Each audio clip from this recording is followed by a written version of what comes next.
Hello, guys. So, good afternoon once again. Um, it's been a while.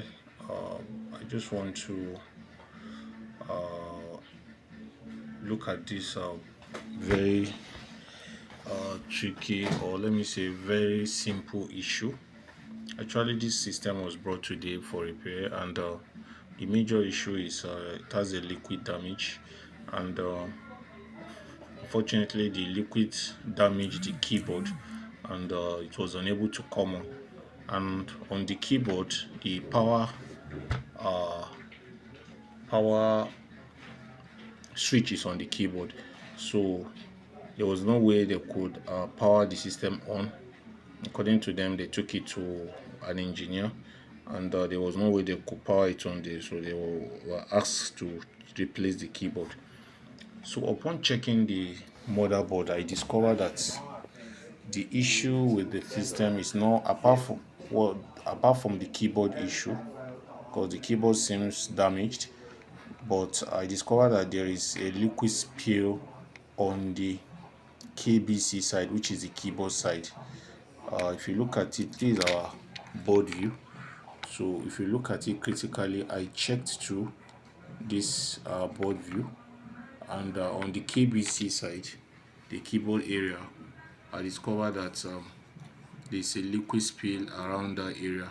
So what I needed to do now is to find a way to see if I can repair that place, then work on the keyboard, so that, because definitely, irrespective of the fact that the keyboard is damaged or liquid spill on the keyboard, there is still possibility for the keyboard to, I mean, for the system to come on, if even with the faulty keyboard. But for the fact that there is a damage around this area, this is the KBL area, so there's a damage around this pin. So I'm going to zoom it closer now. I'm going to zoom it closer so that we can see very well. These are the pins on the KBC. So it has about 36 pin. So when I was taking out my readings, I checked. This is pin 1. You can see here, this is pin 1. This pin 2, 3, 4, 5, 6, 7, 8, up to 36.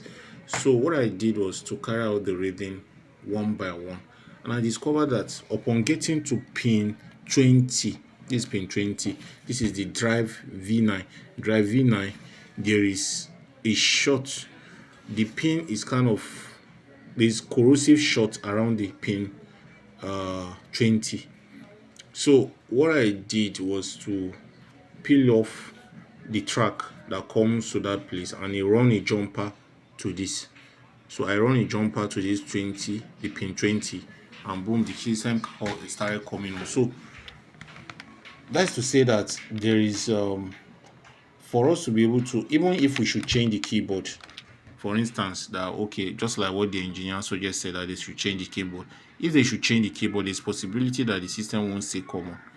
So they have to, if without the help of this board view now, we won't be able to know that okay, this there is no supply voltage on this pin, which is the pin 20, and the pin 20 is meant to be the a drive V9.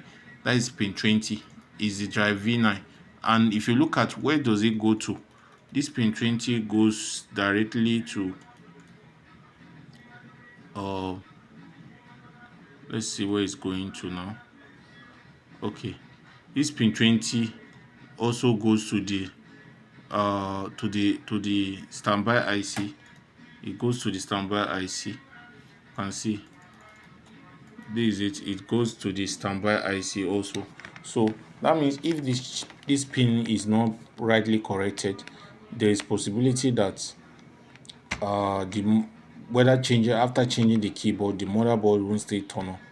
So always ensure that we make use of our board view or our schematic to carry out our proper troubleshooting, to be able to know before we uh, engage the customer.